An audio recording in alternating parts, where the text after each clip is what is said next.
The Soviet submarines that came out to fight in 1942 had a very successful first campaign, and it was focused very much on strategic trade for Germany, particularly iron ore from Sweden and other material that could be used to support the German war effort. They sank 16 trading ships in that summer and caused considerable problems for the Germans.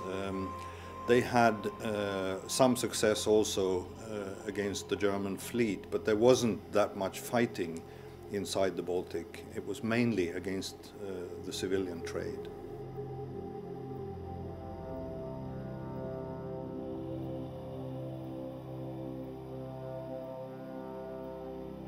The Germans got very upset by the losses they had in the Baltic in that first campaign.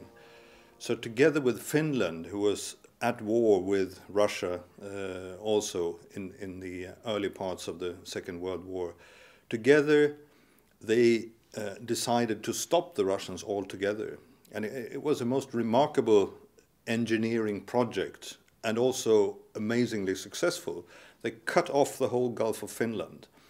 They used nets that were sank as a barrier across, and they reinforced these nets with mines, patrol ships, and airplanes. And in 1943 and 44, during those two summers, the Russians just couldn't get out. They were locked into the Gulf of Finland.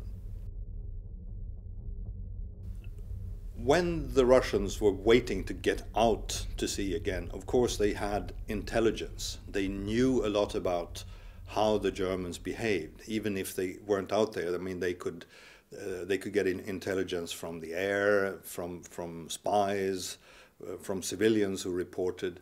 So they knew very well which routes were used by the Germans. They could get access to German charts to see how the mines were laid and so on. They had a pretty good idea of where they wanted to go. And this Route 58, which is now the Sea of Death, the place where these passenger ships sank, that was an obvious place to go and lay in wait for liners to come or for warships that were patrolling the area.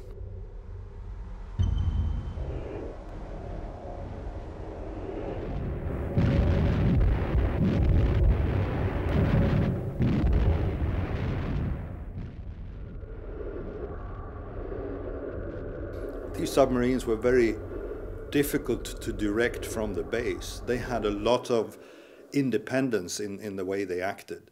And therefore it was also very much up to the individual commander on board the submarine whether he wanted to risk going near a convoy and sink a large ship. He could do that also simply for his own prestige, and I think that played part of the role.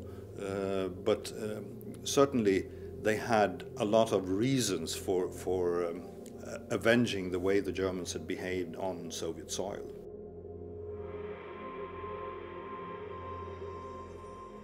The whole Russian war effort, as we know it, demanded enormous losses on the part of the Soviet army, and it was the same thing with the Navy. They were prepared to sacrifice a lot of their ships for each single success. And as history shows, they lost a submarine for every single ship they could sink in the Baltic. That's a very heavy price to pay.